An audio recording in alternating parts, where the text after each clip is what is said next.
Hi Mark, I'm Donna. My student number is S044152.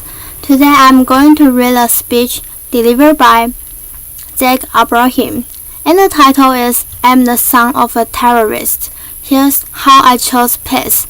I'm freshman in NCUE. On November 5th, 1990, a man named Sayed Nosser walked into a hotel in Manhattan and assassinated Rabbi Meir Kahane, the leader of the Jewish Defensive League. Nosser was initially found not guilty of the murder, but while serving time on lesser charges, he and other men began planning attacks on a dozen New York City landmarks, including tunnels, synagogues, and the United Nations headquarters. Thankfully, those plans were foiled by an FBI informant. Sadly, the 1993 bombing of the World Trade Center was not.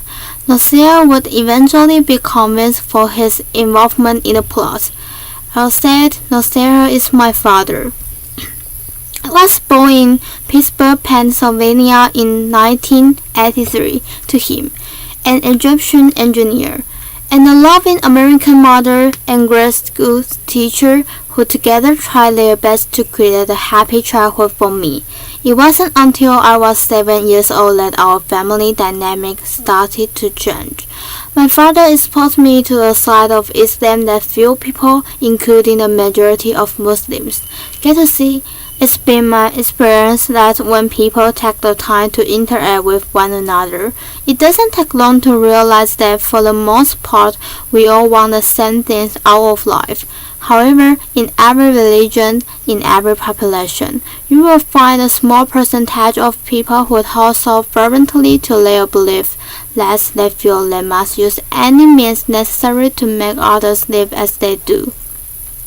A few months prior to his arrest, he sat me down and explained that for the past few weekends, he and some friends had been going to shooting range on Long Island for target practice. He told me I'd go in with him the next morning.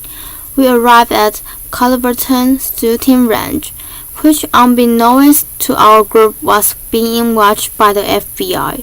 When it was my turn to shoot, my father helped me hold the rifle to my shoulder and explained how to aim at the target about 30 yards off. The last bullet I shot hit the small orange light that sat on top of the target, and to everyone's surprise, especially mine, the entire target burst into flames. My uncle turned to the other man and in Arabic said, Ibn Abu, like father, like son. They all seemed to get a really big laugh out of that comment, but it wasn't until a few years later that I fully understood what they thought was so funny. They thought they saw in me the same destruction my father was capable of. Those men would eventually be convicted of placing a van filled with 1,500 pounds of explosives into the sub-level parking lot of the World Trade Center's North Tower, causing an explosion that killed 6 people and injured over 1,000 others. These were the men I looked up to. These were the men I called Amu, which means uncle. By the time I turned 19, I had already moved 20 times in my life, and less instability during my childhood didn't really provide an opportunity to make any friends. Each time I would begin to feel comfortable around someone, it was time to pack up and move to the next town. Being the perpetual new face in class, I was frequently the target of bullies. I kept my identity a secret from my classmates to avoid being targeted, but as it turns out, being the quiet, chubby new kid in class was more than enough ammunition. So for the most part, I spent my time at home reading books and watching TV or playing video games. For those reasons, my social skills were lacking, to say the least, and growing up in a bigoted household, I wasn't prepared for the real world. I'd been raised to judge people based on arbitrary measurements, like a person's race or religion. So what opened my eyes? One of my first experiences that changed this way of thinking was during the 2000 presidential elections. Through a college program, I was able to take part in the National Youth Convention in Philadelphia. My particular group's focus was on youth violence, and having been a victim of bullying for most of my life, this was a subject in which I felt particularly passionate. The members of our group came from many different walks of life. One day toward the end of the convention, I found out that one of the kids I have befriended was Jewish. Now it had taken several days for this detail to come to light. I realized that there was no natural animosity between the two of us. I had never had a Jewish friend before, and frankly I felt a sense of pride in having been able to overcome a barrier that for most of my life I had been led to believe was insurmountable. Another major turning point came when I found a summer job at Busch Garden, an amusement park. There, I was exposed to people from all sorts of faiths and cultures, and that experience proved to be fundamental to the development of my character. Most of my life I'd been told that homosexuality was the sign, and by extension, that all gay people were a negative influence. As chance would have it, I had the opportunity to work with some of the gay performers at the show there, and soon found that many were the kindest, least judgmental people I had ever met. Being bullied as a kid created a sense of empathy in me toward the suffering of others, and it comes very unnaturally to me to treat people who are caught in any other way than how I would want to be treated.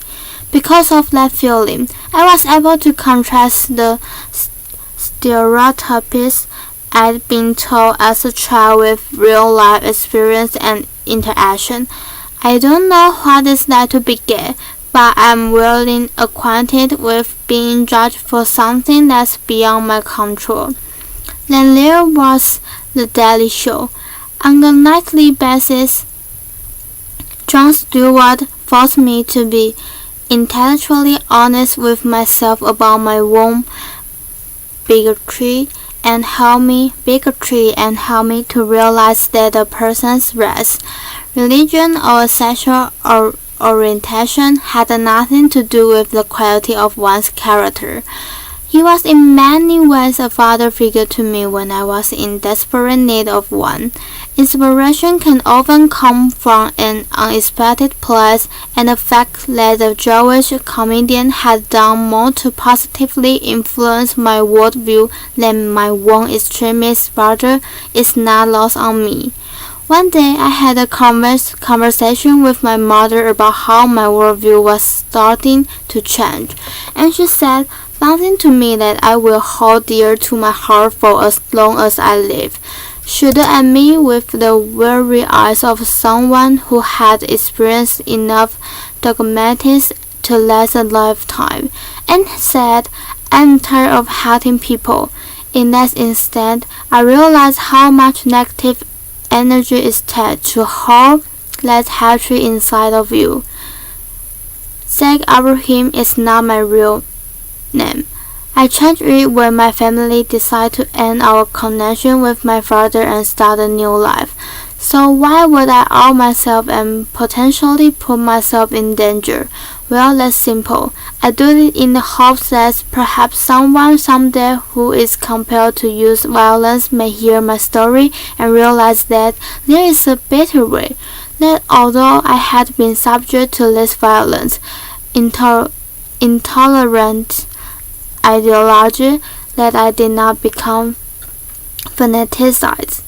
Instead, I choose to use my experience to fight back against terrorism, against the bigotry. I do it for the victims of terrorism and their loved ones, for the terrible pain and loss that terrorism has forced upon their lives. For the victims of terrorism, I will speak out against these senseless acts and condemn my father's actions.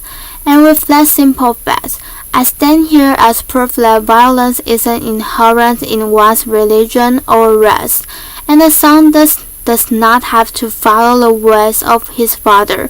I'm not my father. Thank you. Applause. Thank you, everybody. Applause. Thank you all. Applause. Thanks a lot. Applause.